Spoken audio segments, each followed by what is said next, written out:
there everyone, welcome to the YouTube video here on the channel. My name is Emily. So I've just finished watching this video. I know I'm at the start, but ignore that. And it left me with one important question. So this is, how effective is Patriot, PAC-3 and IRST SLS against cruise missiles and planes by the Grim Reapers? Now, obviously this is basically reviewing the abilities of a mod pack that has recently been released, which is the Swedish equipment pack. Which I'll link to in the description down below. It's really cool. It's 11 gigabytes. It's massive, but it's brilliant, in my opinion. So this sort of had me thinking. At the moment, the war's not going too well for Russia. So you can see at the moment, obviously President Zelensky there is standing next to a drone. All right, and this is what is referred to as a kamikaze drone or a suicide drone. That is specifically Hesse Shahed 136. You can read through this on Wikipedia, but basically, the way these sort of work, they fly at a relatively low speed, which makes them quite hard to detect. So for the lay people, when you see in the films little radar screens, and they sort of see the dots driving across them, well, the way that a radar picks up a contact is via basically is to do with the speed across the ground, right? Now, if these cruise at a slow speed, that actually makes them quite difficult to distinguish from ground clutter. Point to note here, though, they do have a pusher prop. Props are notorious for being really bad for our radar cross section. That's a story for another time. But these weapons are actually quite devastating, because you can see the estimated range is 1,800 to 2,500 kilometers, cruising at 115 mph. Now, if you think most aircraft, even helicopters to be honest, will fly about faster than that. Like I say, that makes it quite difficult to detect. Okay. Now, these are supplied by the wonderful Iranian government, who've got their own issues at home at the moment, but we'll gloss over that for now. We'll gloss over that. And so this sort of made me think, well, what happens when these run out? Iran is quite famous for its involvement in scud missiles. So during so basically the way North Korea funded its missile program, this is a bit of a globe-trotting story, but I'm sort of setting the stage here for what I want to investigate today. So during North Korea's nuclear program, the way that they funded the program itself was through building and selling scud missiles to various nations, including Iran and Syria. A freighter would leave North Korea, sail into Iran, and then they'd make their way overland. Is the really oversimplified story of how scuds got to Syria. Now, at the moment, we're seeing Russia, critically short of ammunition, buying weapons from Iran, from North Korea. There is a non-zero chance that they would buy scud missiles. Now, what is the differentiating factor in a scud missile and a sort of standard cruise missile? So a ballistic missile follows up a ballistic trajectory, hence the name, and they're actually incredibly hard to shoot. Now, in the Grim Reapers video, like I say, you can actually see how I figured out what the name of that drone was, because I forgot. In the Grim Reapers video, they focus on cruise missiles, which follow a reasonably easy to track level flight path. Like, in theory, give someone an AK and they could probably shoot one down, given enough range. So like I say, theatre launched ballistic cruise missiles, if you look specifically at North Korea, they have quite a few different ideas on how to do these. And there is a non-zero chance, like I say, that they would sell them to Russia. So, before we can go and test an air defense situation, I want to sort of focus on the various ways we defend against air threats. The most basic is little old Dmitry over here. Sorry, I forgot Dmitry's name there. Apologies, Dmitry. With an M4. Now, if you are point blank range with an aircraft, well, point blank range less than 200 meters, and the aircraft's slow flying, you could take it down with an M4. I mean, in theory, you have to be a bloody lucky shot. But there are stories coming out of Ukraine, what is an story coming out of Ukraine, I should say, of a farmer who basically took a pot shot at a flanker with a you know, with a basically bolt action rifle and shot it down. You know, one round can kill something. You're probably more likely to achieve some effect with a machine gun, because that's obviously just got your rate of fire up there. Or, like I say, the AK, which is sort of the preferred weapon of choice, it seems, in this part of the world, particularly for the Russians. Now, moving up in the world from there, you do not have these. So this is the sort of highest end. This is the Patriot PAC-3 that I want to test today. So this is, we'll cover this actually, we might as well. This is, as I say, the control hut cabin, basically.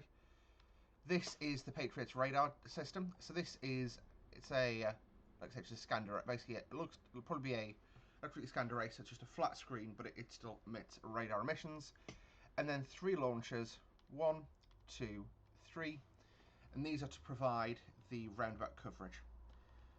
Then you have the generator. So this whole menagerie uses a lot of power, so you've basically got a truckload of generators there.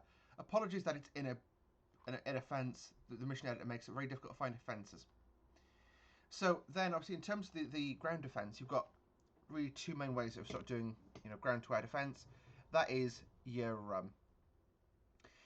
basically radar guided AAA, which is what this is. This is a 9040 SPAAG. So this is basically a 40mm Bofors cannon linked to a radar, or the more rudimentary version, which can literally be just a basically a anti-aircraft gun on the back of a pickup.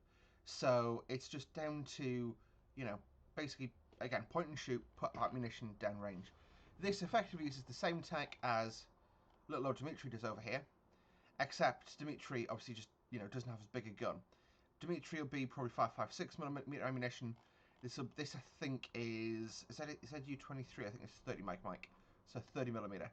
So this is going to, you know, sling rounds probably a little over a mile, quite comfortably to kill something.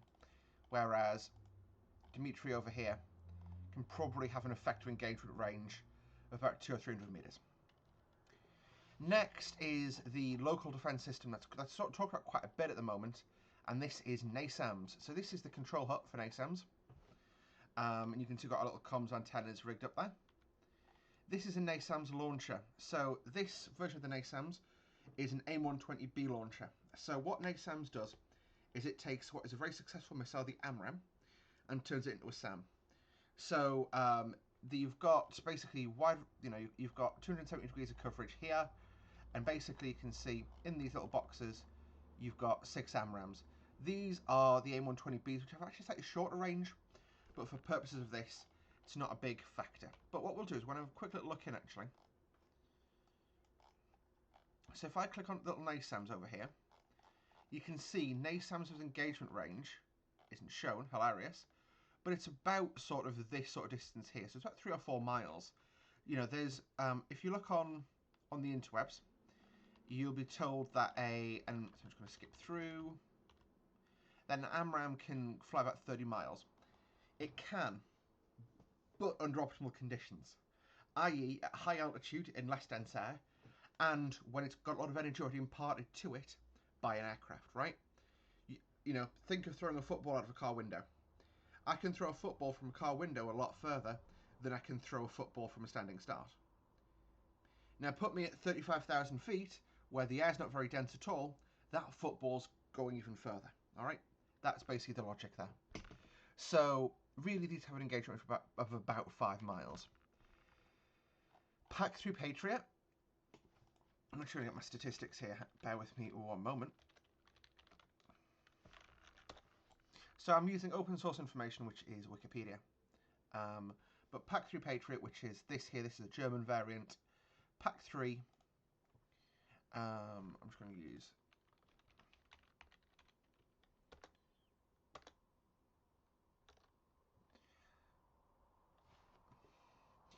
so I'm just working my way through the list here. I do apologise profusely for this. So yeah, can hit a target at up to 130,000 feet up, which is freaking impressive. That's basically space. It's the best I can describe it. It's basically space, but it doesn't actually list a specific range here. I will double check that Oh no, it does. So operational range, 19 miles against a ballistic cruise missile, or 37 miles against a ground defence. Interestingly, very interesting actually, PAC-2 had a longer range against a ICBM, well, a ballistic missile. So what we're going to do is I'm going to set these up in a slightly more tactical way than basically parade formation. And we're going to come back and we're going to shoot some scuds at Sharjah International and see what happens. So I'm going to pause the video now and we'll see you back in a moment. And welcome back. We are now in Iran, where you can see we've got the wonderful scud missiles here. I've decided to launch a couple just for a bit of a challenge here. Got 4 in total. You can see how big they are actually, just as a comparison to little Squaddy McSquaddyston over here with his AK. Just shows these things are really big bits of kit. And yeah, so it's going to take a little while to get ready, but as soon as they are, I'll let them engage. So see you guys in a moment. Alrighty, so we've had a break of a few days for technical difficulties, and we are now just waiting for stuff to happen. I'm not hearing any audio, so I'm really quickly going to pause the recording. I'll be right back. Yeah, it just turns out that's how this thing does. So you can see the erector launchers are now erecting our scuds, so we can do the test. I've actually told them to target the SAM sites, so this will be quite a good little test. You can see, by the way, this has taken 5 minutes so far, just to go from basically loading in, telling them what to shoot at, and them actually being in a position to fire. So it just goes to show that this isn't a quick exercise.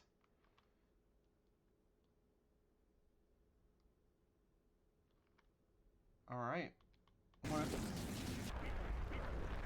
There we go, missiles away. Alright. So look at that. We're going vertical and we're already doing 400 knots. Whew, I pooed myself a little bit there. So, yeah.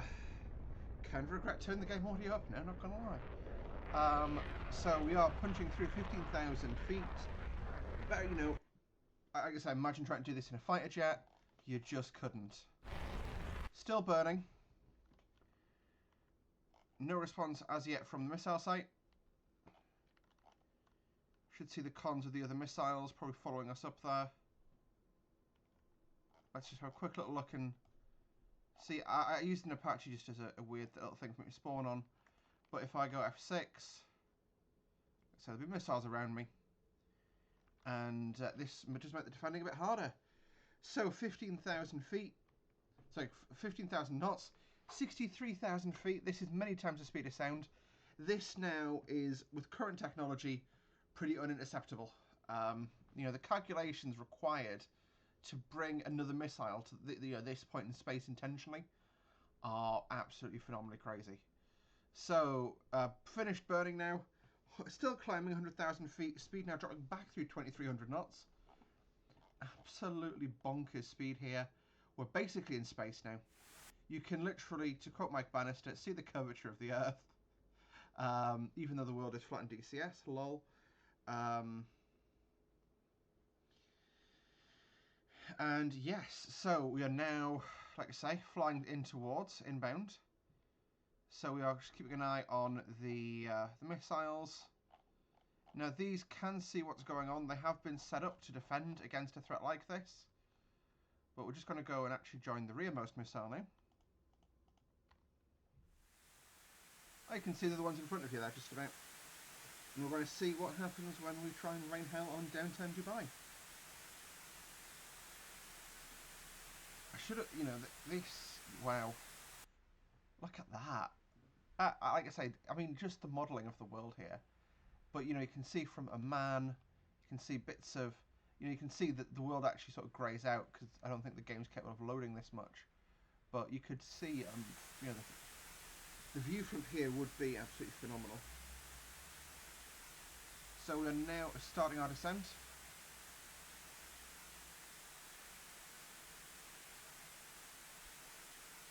So I can just pick speed up just from, you know, the descent itself.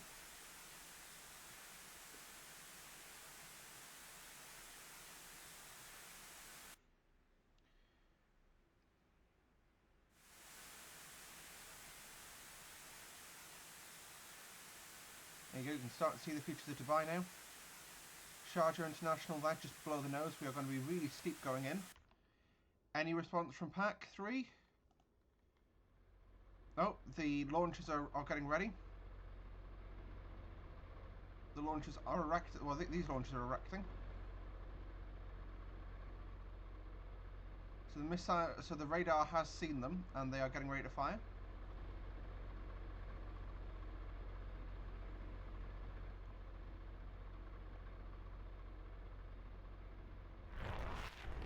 There you go. So we've got the first shot from Patriot coming out.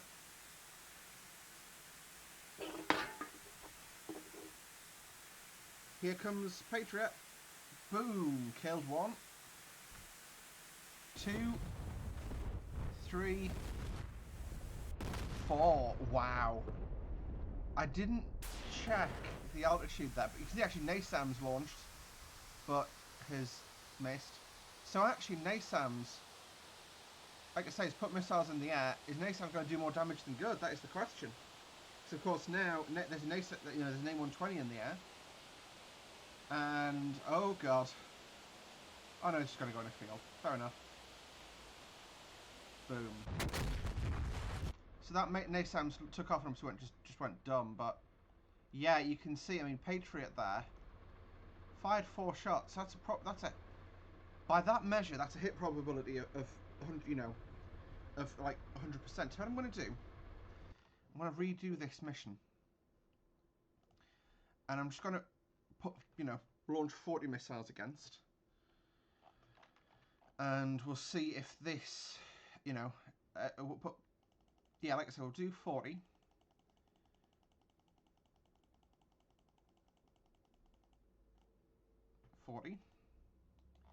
There we go. That is going to be, it's going to be a phenomenal thing on the thing.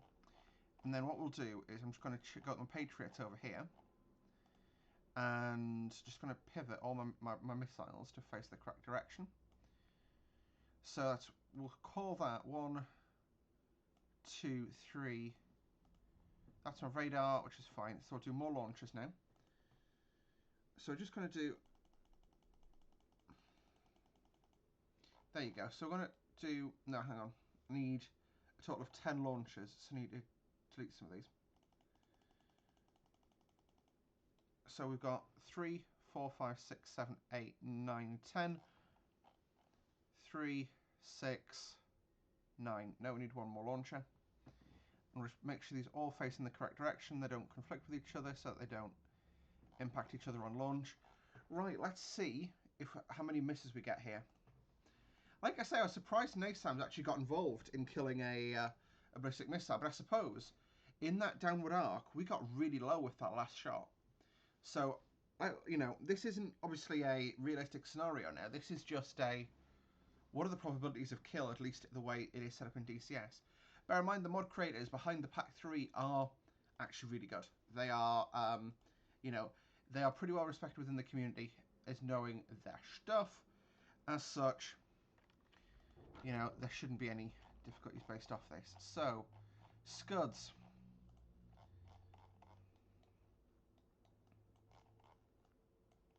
What we shall do is, I'm just going to target the NASAMS battery again. Actually, what we'll do is we'll just say add target, just Sharjah International. Yep, there you go. So we're targeting Sharjah Airport itself, and we're going to say 40 shots, please. Start firing. So now we go into fast forward mode, and we're going to wait for the, there you go. There go the erectors. Just shows, like I say, like this, you know, is a, like I say, the yeah, you know, you put enough ordnance in the air, it will become an absolute nightmare. And there's actually a really good argument there of, obviously, I increased the number of launchers, but I haven't increased the number of sensors. So that is sort of part of my argument here, is to see, can we overwhelm the sensor? So what I mean when I'm saying there is I've obviously increased the number of Patriot launchers, so there'll be enough missiles to go. Wow. Imagine that sight. I mean, like I said, this is in no way a tactical representation anymore, but let's just check the missiles. So we've now got a really long string of missiles. Yep, look at that. So the first one's nearly across the Persian Gulf, and the last ones are just coming off the rails pretty much. It feels like. Wow. I think we'll take a ride on this one first. So we are up at 140,000 feet.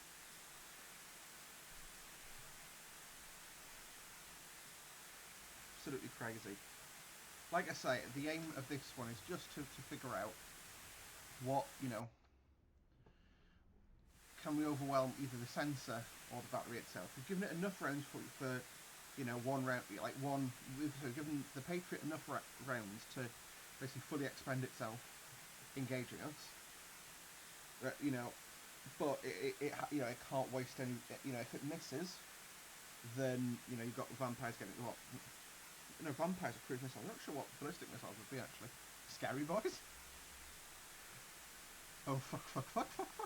I don't know. Sorry.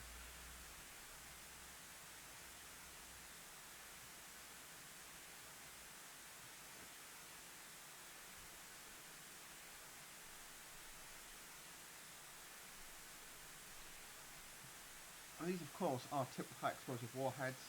You look at, case studies of history, even just hitting a populated area like Dubai would be an absolute, absolute carnage.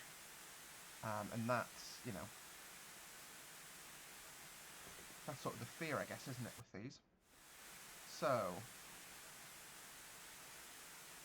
should start seeing missiles coming up against us.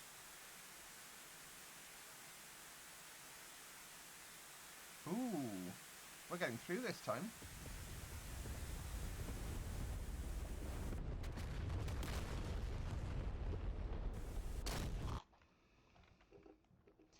Is this doing anything to defend it? Defend? Any of these doing anything? Sorry. For some reason, it's not allowing me to view a specific vehicle. Yeah, they've not. Oh, interesting. They're facing in the wrong direction. According to this, I shall fix that, and we should be back. So we're back again. Embarrassingly, the last attempt at this, I misunderstood the cones of arc, like the cones it presented me with. So I looked at the cone that it gives, and thought it had like a 70-degree sort of cone it could shoot, but it's my Apache shouting at me because you can see the missiles launching. So what we're going to do is just go scud. Wow. Look at that train of missiles just going across the map there. Right, let's go. Let's ride the first one in. So on our way downhill. So again, I've actually set the target this time as the centre of the NASAMS battery. So it's going to also show the inherent inaccuracy with scuds. There you go, got missiles coming off. The launchers. Ooh.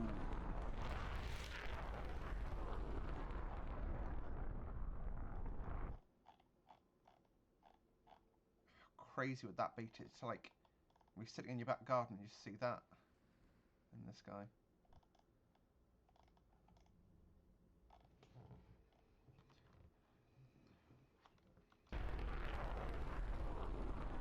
Some of these batteries have launched multiple rounds.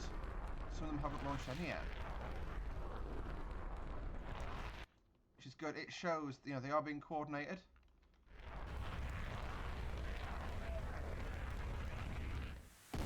Ooh.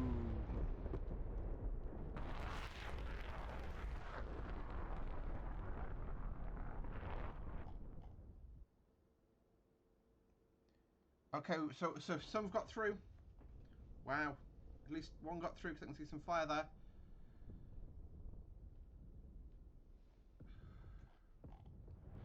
So that looks like, we'll call that one getting through. Yeah, because that's a fuel farm that's been hit. Yeah, we still got rounds coming in. Let's ride the last one. Down through the stratosphere. Speed time up a little bit.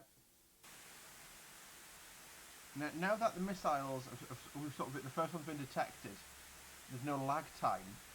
We're being intercepted much higher up.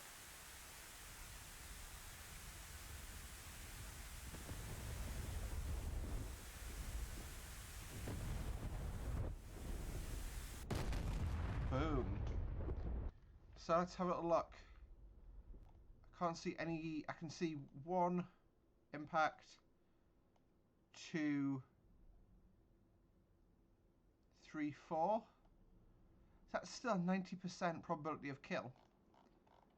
And a fully expended Patriot site.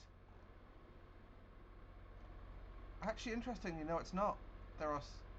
There's 3. There's 1, 2, 3, 4.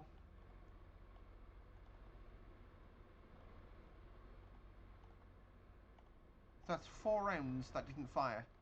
So actually, yes, it is possible to overwhelm PAC-3 Patriot, but, you know, how much does the theatre launch ballistic missile cost? A lot. How much damage have we actually done here? We've killed a fuel farm and, you know, installed some pools next to the runway.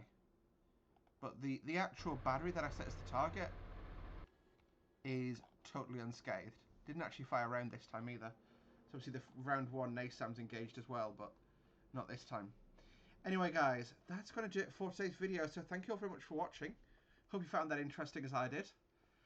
It just goes to show that obviously, you know, with numbers you can definitely overwhelm air defences, but even so, I mean, you know, we've killed a fuel farm, which is logistically inconvenient, but, you know, if this was a military airbase,